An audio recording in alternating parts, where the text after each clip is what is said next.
જો હવે મિત્રો લેક્ચર 6 માં આપણે સ્વાધ્યાય નંબર 1.4 ની વાત કરીશું। આ પહેલા આપણે ગણની ગણ ક્રિયાઓ વિશે ભણી ગયા, જેમ કે બે ગણ વચ્ચે થતી યોગ ક્રિયા, છેદ ક્રિયા, તફાવત ક્રિયા, એ ઉપરાંત એમના અગત્યના ગુણધર્મો, પછી છેલ્લે આપણે વિભાજનનો નિયમ ભણ્યા, બે ગણોની અલગ ગણની વ્યાખ્યા, અને છેલ્લે બે ગણ વિશેષ ગણ ક્યારે કહેવાય એ બધું ભણી ગયા। હવે આપણે એ જે જ્ઞાન તમે મેળવ્યું એનો ઉપયોગ હવે પછીના આપણે સ્વાધ્યાય નંબર 1.4 માં કરીશું। જો તમને એવું આપેલ નીચે આપેલી જોડીઓના ગણોનો યોગ ગણ લખો, તમારે માત્ર યોગ ગણ લખવાનો, પણ અહીંયા આપણે બધું લખીશું, યોગ ગણ, છેદ ગણ, તફાવત ગણ વગેરે। ગણ x આ રીતનો છે, y રીતનો।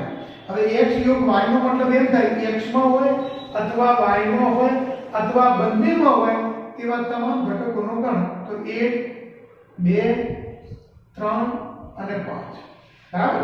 હવે બેનો જો તમારે છેદ લખવો હોય તો આ બંનેમાં હોય એવા ઘટકો કયા? કે એક તો જો 1 અને બીજો 3, તો એને છેદમાં કહેવાય 1 અને 3।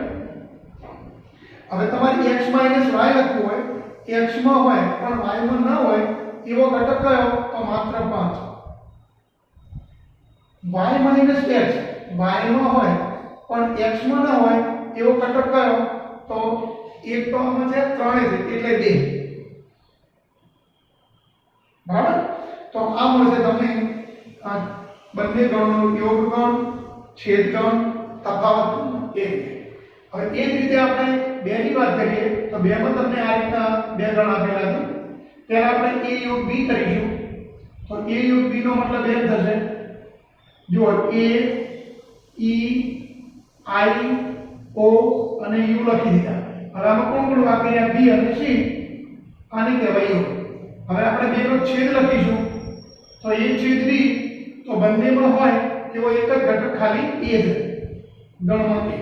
હવે હું એમ કહું કે a - b, તો a માં હોય પણ b માં ન હોય એવા ઘટકો e i o અને u। હવે આપણે b - a ની વાત કરીશું, તો b માં હોય પણ a માં ન હોય એવા ઘટકો, તો આમાં જો a આવી ગયો અને માત્ર બધું b અને c, બરાબર। હવે આપણે નંબર 3 ની વાત કરીશું। ચલો હવે મિત્રો જો નંબર 3 આ બંને ગણનો યોગ ગણ લખવો હોય તો પહેલા આ બંને ગણને આપણે યાદી સ્વરૂપે લખવા પડશે। તો પહેલા આપણું યાદી સ્વરૂપ આ રીતનું થશે, આ ગણોનો યાદી સ્વરૂપ। તો જો ગણ a બરાબર 3 નો ગુણિત પ્રાકૃતિક સંખ્યા। હવે x એ 3 નો ગુણિત પ્રાકૃતિક સંખ્યા એટલે જો પેલું 3 આવશે, પછી 6, પછી 9, પછી 12, પછી 15, પછી 18, એ પ્રમાણે અનંત આવશે। અને અહીંયા એમ લખ્યું કે x એ 6 થી નાની પ્રાકૃતિક સંખ્યા છે, તો b બરાબર આવું આવશે, 6 થી નાની એટલે 1 2 3 4 અને 5, બરાબર। હવે આપણે a યોગ b કરીશું, a યોગ b। તો a યોગ b માં પહેલા 1 થી 5 સુધીનું તો લખી દઈએ, 1 2 3 4 5। હવે 6 આવશે, એના પછી 9 આવશે, પછી 12 આવશે, પછી 15 આવશે, પછી 18 આવશે, એમ રીતે। હવે હું તમને એમ કહું કે મારે બે નો છેદ લખવો છે, a છેદ b, તો આ બંનેમાં હોય એવા ઘટકોમાં એક તો 3 આવશે, બીજો કોઈ ઘટક નહીં આવે એટલે 3 આવશે। હવે માનો કે a - b કીધું હોય તો a માં હોય પણ b માં ન હોય એવા ઘટકો લખવાના। તો આ 3 સિવાયના બધા ઘટકો આવશે 6 9 12। b - a કીધું હોય તો b માં હોય પણ a માં ન હોય તો 1 2 પછી 4 અને 5, એ રીતનું તમે બાકીનો બે લખી દેજો। હવે આદિ દાખલો છે એ પણ તમારે ઉપરની માફક જ ગણવાનો છે, તેનો તમે આ બંને ગણોને યાદી સ્વરૂપે લખો। તો આ બંને ગણોનું યાદી સ્વરૂપ આવી રીતનું થશે, a બરાબર ગણમાં x ની કિંમત કેવી લેવાની? 1 થી મોટી, 6 અને 6 થી નાની। તો 2 3 4 5 અને 6। અને ગણ b, x એ પ્રાકૃતિક સંખ્યા છે, x નું મૂલ્ય 6 થી મોટો અને 10 થી નાનો, તો 6 થી મોટો એટલે 7, 8 9 7 8 અને 9 કારણ કે 10 થી નાનું કીધું બરાબર. હવે આપણે b નો યોગ કરીએ તો આવું આવશે a યોગ b. પહેલો તમે ગણ a લખી નાખો 2 3 4 5 6 પછી ગણ b ના ઘટકો લખો. હવે તમે આ બે નો છેદ કરશો તો બંનેમાં હોય એવો એક પણ ઘટક તમને મળશે એટલે ફાયદો થશે બરાબર. હવે આ કેસમાં તમે a b કરશો, માનો કે a b કરવું તો આનો મતલબ માત્ર a જ થશે. અને તમારે જો b a કરવું હોય તો b થાય. જ્યારે a છેદ b બરાબર 5 થાય એ વખતે a b બરાબર 1 થાય અને b a બરાબર b થાય. હવે જ્યારે બેમાંથી કોઈ પણ એક ગણ 5 હોય અને તમને માનો કે એને યોગ કરવાનું કીધું છે તો આ વખતે a યોગ b બરાબર બરાબર a યોગ b આનો મતલબ કેવો થાય a યોગ 5 પણ થાય એટલે તમને a મળશે. હું તમને એમ કહું કે ભાઈ a છેદ b કરવો છે તો a 5 થશે. એનો મતલબ a છેદ 5 એટલે થશે 5. પછી હું એમ કહું કે a b તો a 5 થાય એટલે a થાય. અને જો તમે b a કરશો તો b નો મતલબ 5 a એટલે 5 થશે બરાબર. તો આ રીતનો તમે એ દાખલો ગણી શકશો. હવે એના પછી નંબર આપણે 2 ની વાત કરીશું.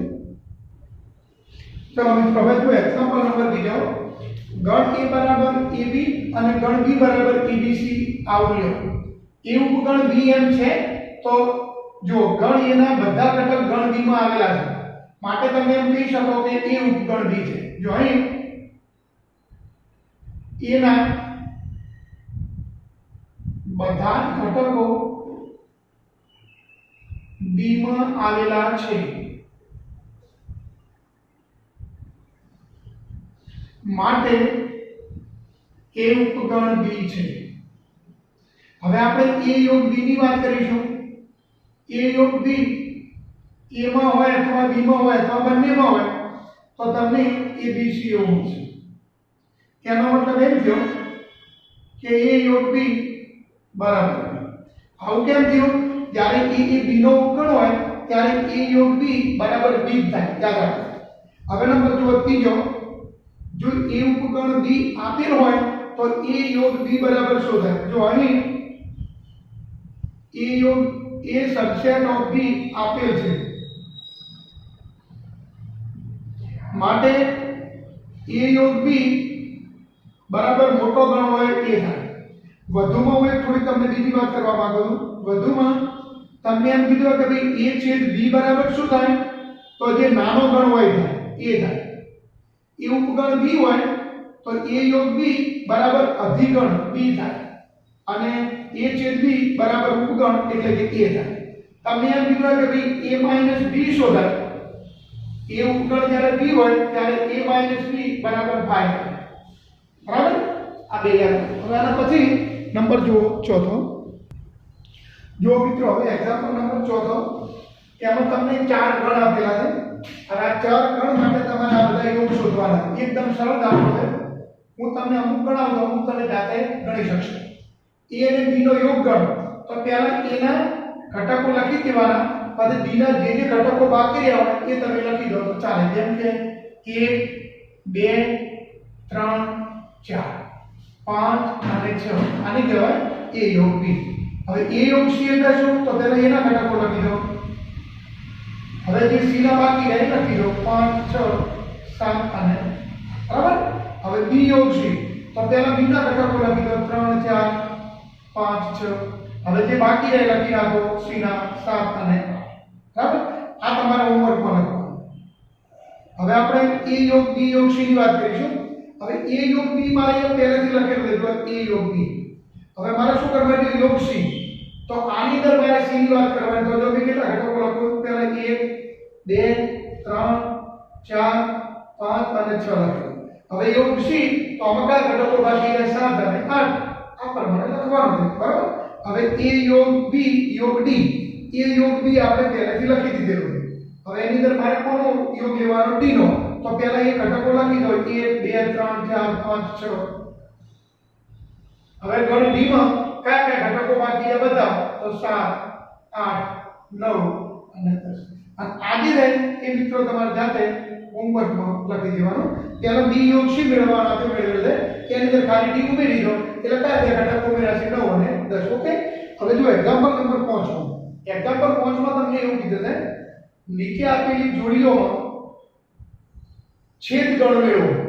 એક્ઝામ્પલ 1 ની જે રકમ છે એ જ તમારે રકમ રાખવાની અને એમાં તમારે છેદ ગણ મેળવવાનો. એટલે આમ કરવા જઈએ તો એક્ઝામ્પલ 1 અને 5 એ બે તમે ભેગા જ ગણજો. એક્ઝામ્પલ નંબર 1 અને 5 આ બે તમારે ભેગા ગણવા. ઓકે. હવે નંબર જુઓ છઠ્ઠો. ચલો હવે મિત્રો જો એક્ઝામ્પલ નંબર છઠ્ઠો તમને આ રીતના ચાર ગણ આપેલા છે A B C અને D. તો નીચેના ગણ શોધો. મોટા ભાગે દરેકમાં આપણે છેદ કરવાનો છે ક્યાંક યોગ ગણાવે. A છેદ B એમાં હોય અને B માં હોય એવા ઘટકોનો ગણ. તો જો બંનેમાં કોમન કોઈ હોય તો 7 છે, બીજો 9 અને ત્રીજો 11. B છેદ C B માં અને C માં બંનેમાં હોય એવા બે ઘટકો છે 11 અને 13. હવે આપણે A છેદ C છેદ D કરીશું. A છેદ C છેદ D આવા ત્રણેયમાં હોય એવો ઘટક જો અહીંયા 15 છે, અહીંયા પણ 15 છે, પણ અહીંયા 15 નથી. 17 તો આમાં કોઈ 17 એટલે આ ત્રણેયનો છેદ તમને હાલમાં એક પણ ઘટક આપશે નહીં. એટલે શું લખવાનું આવશે? 5. ત્રણેયમાં હોય એવો કોઈ ઘટક નથી. આમાં 11 છે, અહીંયા 11 છે, પણ અહીંયા 11 નથી એટલે 5 આવશે. હવે A છેદ C એમાં હોય અને C માં હોય એવા ઘટકોમાં માત્ર એક જ ઘટક નોંધાશે ગણમાં 11. બરોબર. પછી B છેદ D B માં હોય અને D માં હોય એવો એક પણ ઘટક કોમન નથી.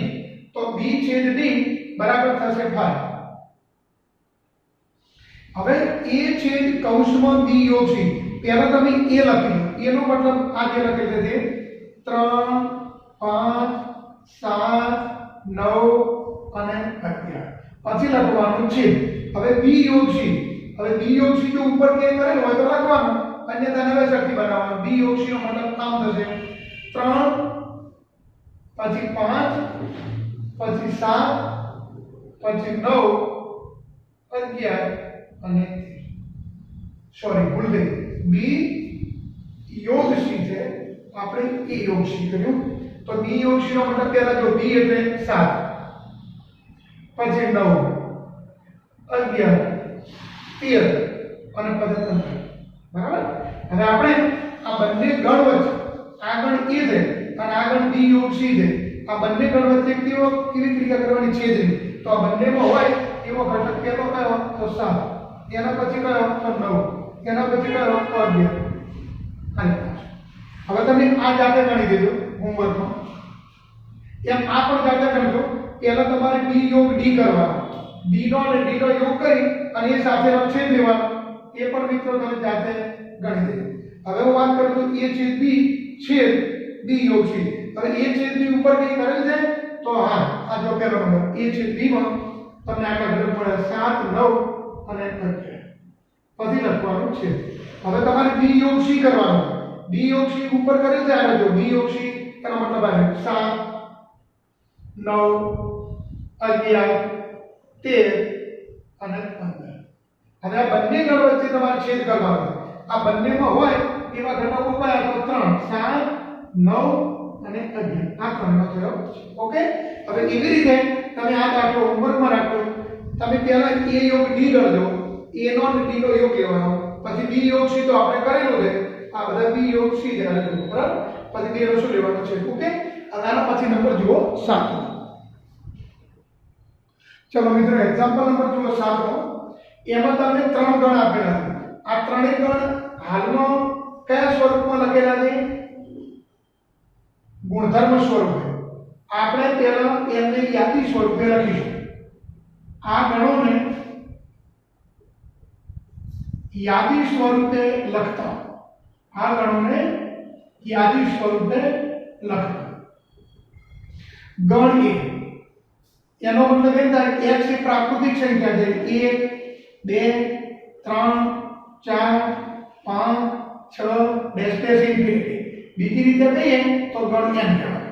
હવે b તો b નો મતલબ x એ યુગ્મ પ્રાકૃતિક સંખ્યા છે બેકી તો 2 4 6 8 10 ડેશ ડેશ બરાબર। હવે એના પછી આપણે વાત કરીશું ગણ c ની। ગણ c અયુગ્મ પ્રાકૃતિક સંખ્યા છે એકી 1 3 5 7 ડેશ ડેશ। હવે જો મિત્રો પ્રાકૃતિક સંખ્યાઓનો જે ગણ છે એનો સંકેત n છે। તમારે યુગ્મ પ્રાકૃતિક સંખ્યાઓનો ગણ લખવો હોય તેનો એક સંકેત છે। યુગ્મ એટલે even એટલે હું આમ લખી શકું e હો, અને અયુગ્મ પ્રાકૃતિક સંખ્યા એટલે the set of odd number એટલે o લખવો હોય તો લખી શકાય બરાબર।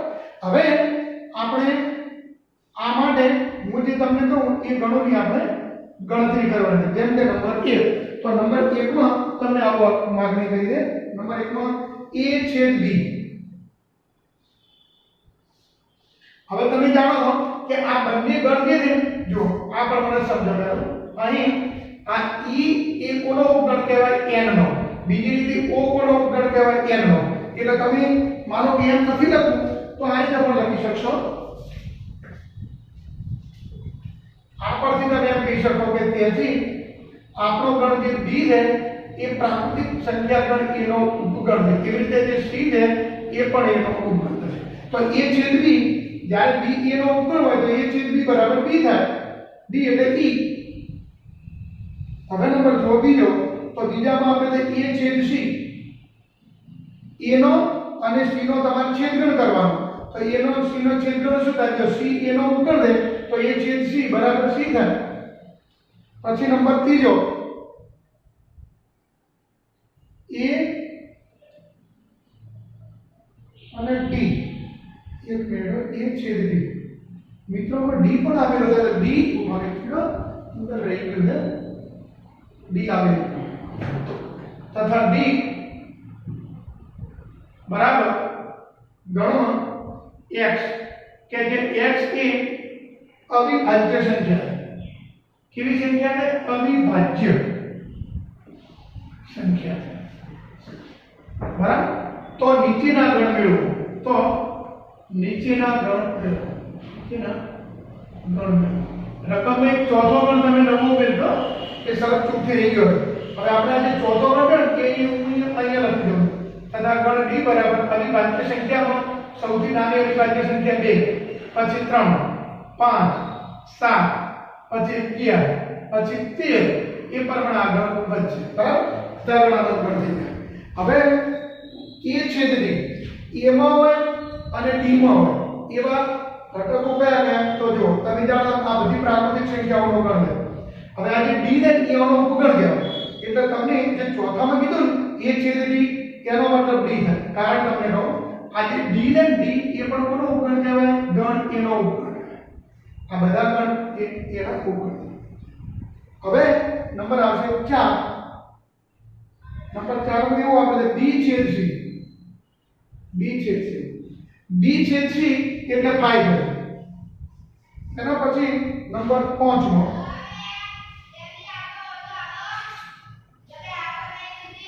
b છેદ d b માં હોય અને d માં હોય એટલે b માં d માં બંનેમાં હોય એવો એક જ ઘટક માત્ર 2 મળશે। કારણ કે યુગ્મમાં હોય અને અવિભાજ્ય હોય એવી સંખ્યા માત્ર 2 જ મળે।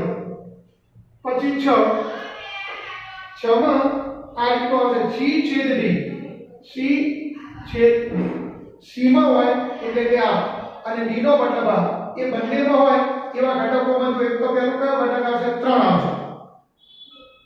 એના પછી 5 આવશે, એના પછી 7 આવશે। અને હવે આમાં જે જે અયુગ્મ સંખ્યાઓ છે એ બધી સંખ્યાઓમાં આવવાની છે। એટલે પછી તમારે આ રીતે લખવાનું રહેશે। છેદ કીધો ને તો 11 આવશે, પછી 13 આવશે, પછી 17 આવશે, એ પ્રમાણે આગળ આવશે। ઓકે, તો એ રીતે તમે આગળ વધી શકશો। જો મિત્રો હવે એક્ઝામ્પલ નંબર 8 માં નીચેનામાં કયા ગણો અલગ ગણ છે તે નક્કી કરો। સૌપ્રથમ આ બંને ગણને તમારે યાદી સ્વરૂપે લખવાના।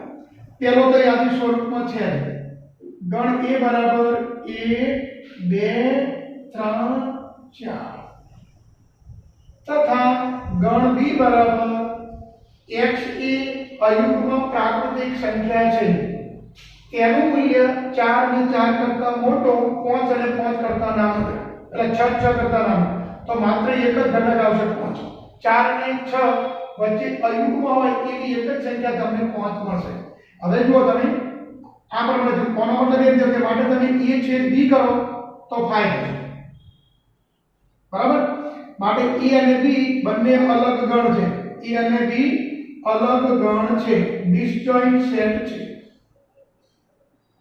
હવે આ રીતે અહીંયા જો તમે a નો કોઈ પણ ઘટક આમાં આવે છે તો હા કારણ કે જો e બંનેમાં તો આનો મતલબ એમ થયો કે જો અહીં a છેદ b does not equal to 5 માટે a અને b અલગ ગણ નથી a અને b અલગ ગણ નથી હવે અલગ ગણ નથી એટલે તમે એમ ના કહેતા કે સમાન ગણ છે અલગ ગણ ને સમાન ગણના વિરોધીને કોઈ સંબંધ નથી હવે નંબર ત્રીજો પહેલા તમે આ બંને ગણોને યાદી સ્વરૂપમાં લખો અહીં ગણ a બરાબર યુગ્મ પૂર્ણાંક સંખ્યા અહીંયા તો પ્રાકૃતિક નથી પૂર્ણાંક સંખ્યા એટલે ઋણ પણ હોઈ શકે યુગ્મ સંખ્યાઓની તમને વાત કરું તો -4 -2 0 2 4 6 ડેશ યુગ્મ પૂર્ણાંકોનો જે ગણ છે એને આપણે સંકેતમાં e તરીકે ઓળખીએ બરાબર એ જ પ્રમાણે હું તમને બીજા ગણ b ની વાત કરું તો b જે છે એ અયુગ્મ પૂર્ણાંકોનો ગણ છે તો dash dash dash -5 -3 -1 3 5 dash dash હવે આ કેવા પૂર્ણાંકો છે અયુગ્મ મતલબ કે એકી પૂર્ણાંક હોય તો એના માટેનો સંકેત ઓડ નંબર બરાબર હવે તમે આ બે બંને ગણોનો છેદગણ કરો જો અહીં a છેદ b એનો મતલબ જ એમ થાય e છેદ o એનો મતલબ શું થાય ખબર 5 એનો મતલબ એમ થાય કે માટે a તથા b બંને કેવા ગણો છે ભાઈ અલગ ગણ a તથા b અલગ ગણ છે ઓકે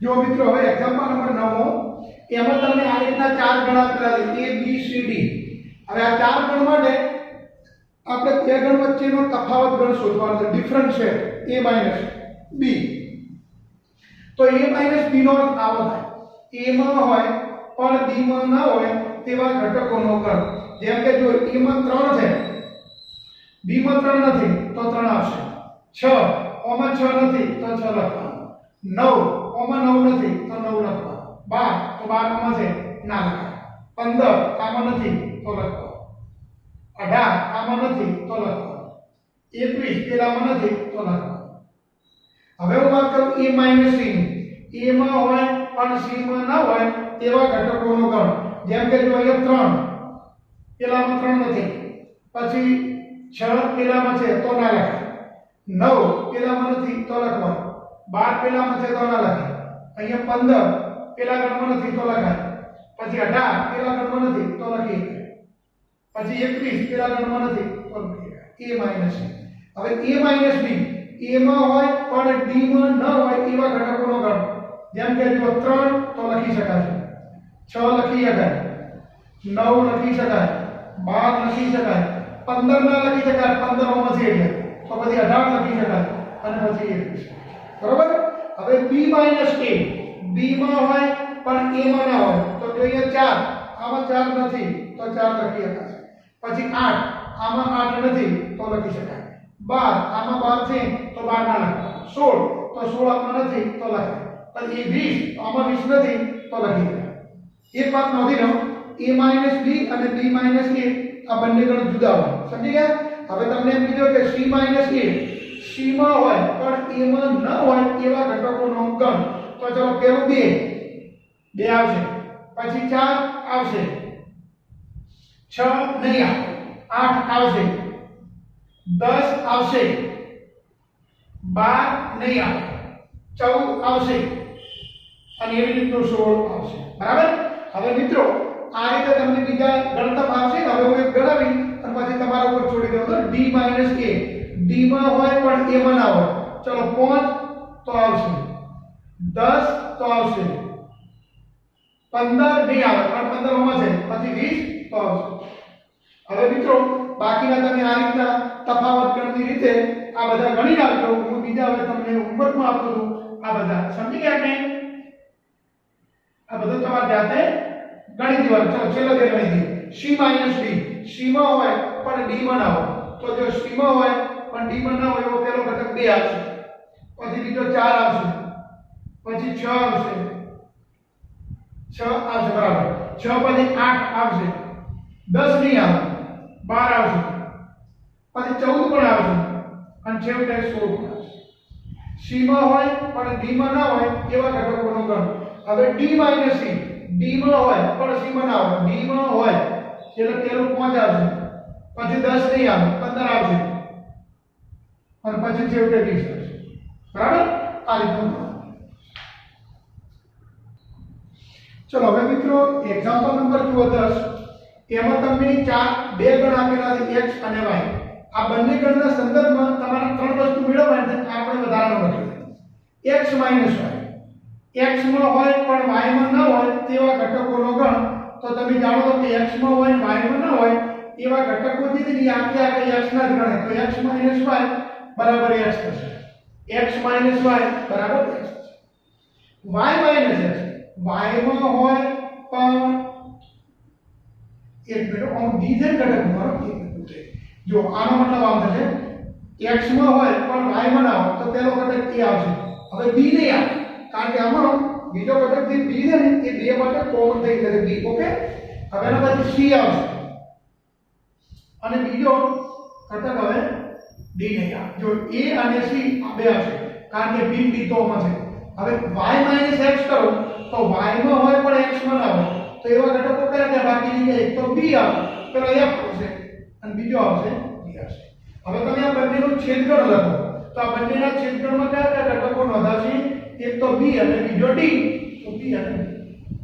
હવે તમે બેનો યોગ કરો તો યોગમાં આટલા ઘટકો આવશે a b c d f અને d. હવે જો મિત્રો બરાબર સમજો તમે આ બંને ગણનો તફાવત ગણી લો x યોગ y લખી અને એમાંથી તમે x છેદ y બાદ કરો અને એનો જવાબ લખો.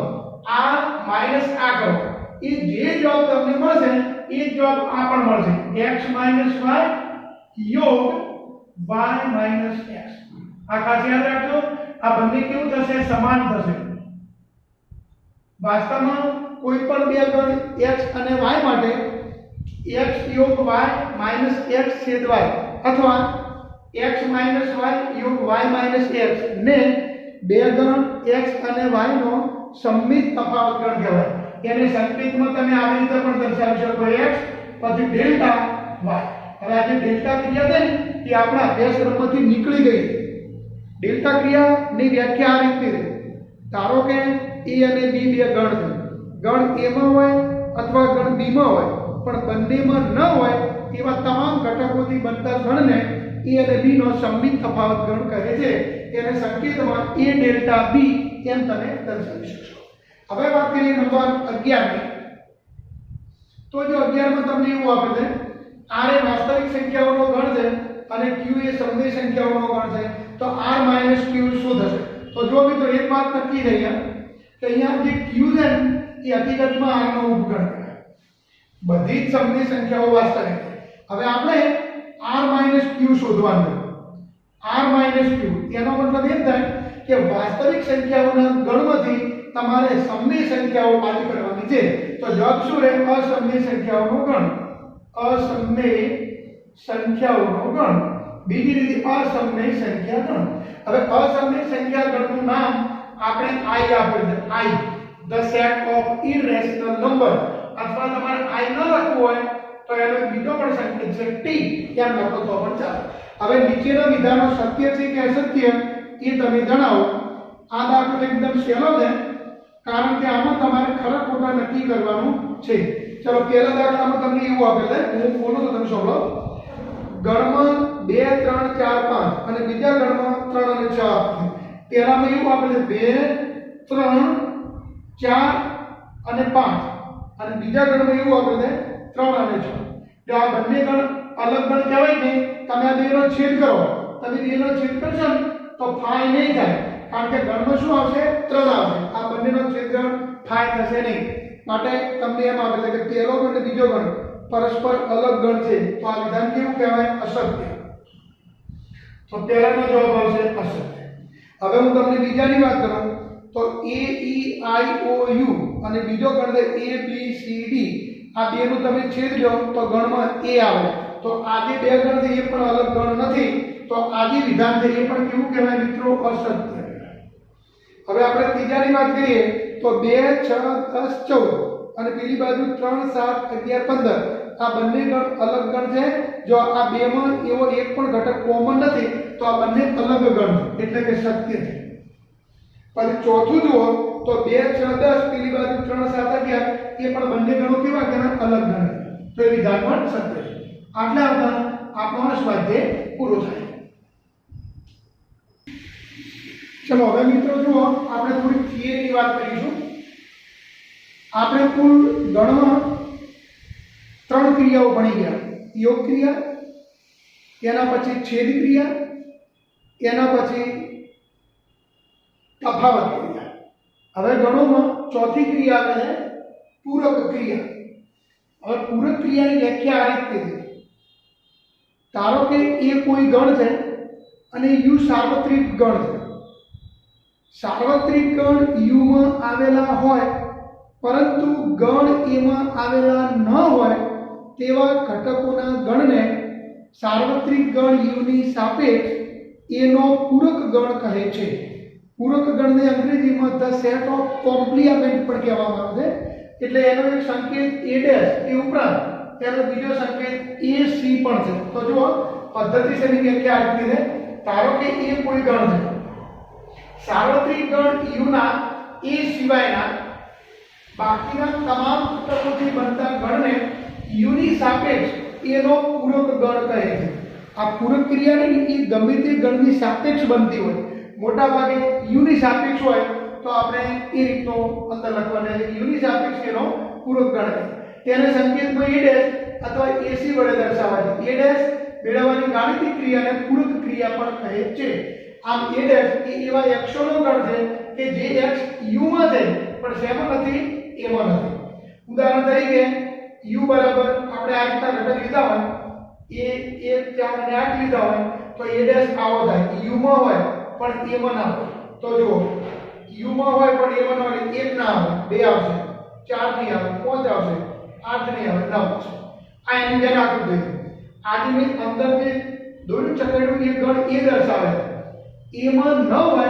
એવો ગણ એટલે u માં હોય પણ a માં ના હોય તો એવો ગણ જે 12 નો ભાગ આવશે એટલે 12 ના ભાગમાં તમારે આવો રેખાંકિત ભાગ કરવાનો આ 12 નો જે રેખાંકિત ભાગ છે ને એ a ડેશ નું નિરૂપણ કરે છે હવે પૂરક ક્રિયાના ખૂબ મહત્વના ગુણધર્મો કોઈ પણ ગણ a માટે a ડેશ પણ એક ગણ છે આને સમરૂપતાનો નિયમ કહેવાય a ડેશ એનો મતલબ u માઈનસ a પણ થાય આને તમે પૂરકનું તફાવતમાં રૂપાંતર કર્યું કહેવાય પૂરકનું તફાવતમાં રૂપાંતર પછી a માઈનસ b બરાબર a છેદ b ડેશ બરાબર a માઈનસ a છેદ b થાય બહુ મહત્વનો ગુણધર્મ છે મિત્રો a માં હોય પણ b માં ના હોય એનો મતલબ એટલે a માં હોય અને b માં ના હોય એટલે a છેદ b ડેશ એ રીતે બીજા નંબરમાં છે એ પણ ખૂબ મહત્વનો હોય પછી a છેદ a ડેશ બરાબર u થાય a છેદ a ડેશ બરાબર 5 અને a યોગ a ડેશ બરાબર u થાય એટલે ગણ a ડેશ છે ને એ એકબીજાના પૂરક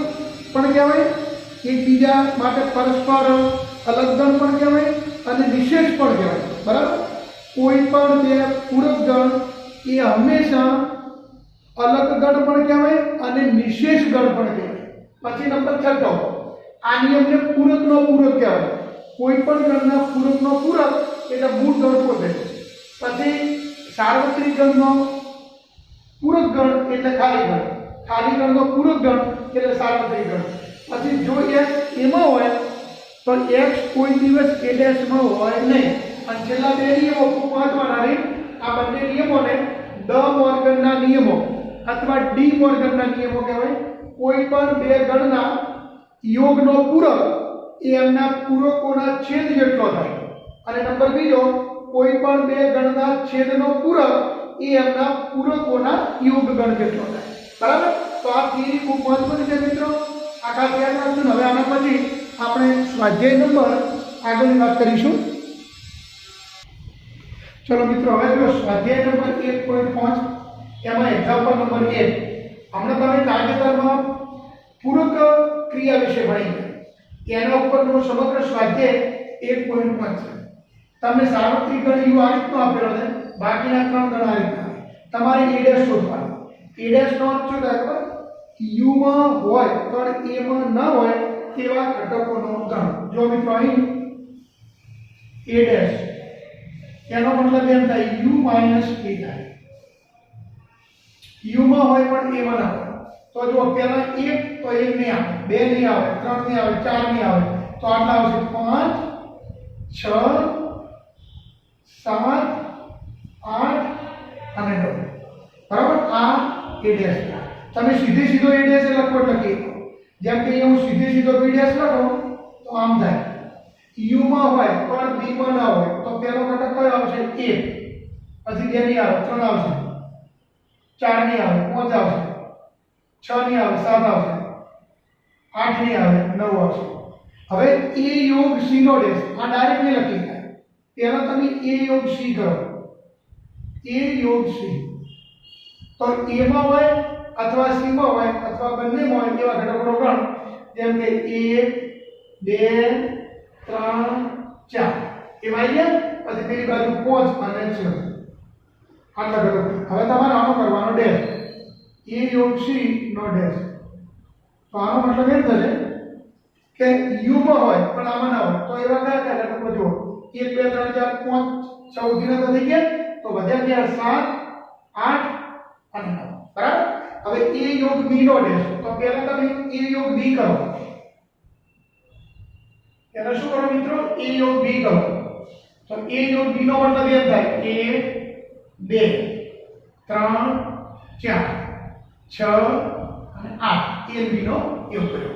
હવે તમને એમ કીધું કે ભાઈ આનો ડેશ કરવો છે તો a યોગ b નો ડેશ એનો મતલબ u માં હોય પણ આ ગણમાં ના હોય એવા ઘટકોમાં જો 6 સુધીના તો 1 2 3 4 એટલે 5 આવશે. 6 માં જ નહીં આવે, 7 આવશે અને બીજો આવશે 9. બરાબર? હવે પૂરકનો પૂરક તમને ખબર છે કે પૂરકનો પૂરક શું થાય? મૂળ ગણ થાય. તો અહીંયા તમે a ડેશ નો ડેશ કરશો તમને જવાબ શું મળશે? a જ મળશે. a ડેશ ની આગળ લખી દીધા. a ડેશ નો મતલબ પહેલા 5 6 7 8 અને 9 એ આને a ડેશ કહેવાય. હવે ફરી વખત હું ડેશ કરું તો તમારો મૂળ ગણ પોતે થઈ જશે 1 2 3 અને 4. બરાબર? અને b - c નો ડેશ એનો મતલબ પહેલા તમે b - c ગણો. b - c b માં હોય પણ c માં ના હોય તો જે તો પહેલો ઘટક 2 આવશે. પછી 4 નહીં આવે, 6 નહીં આવે, 8 આવશે. b - c 2 8.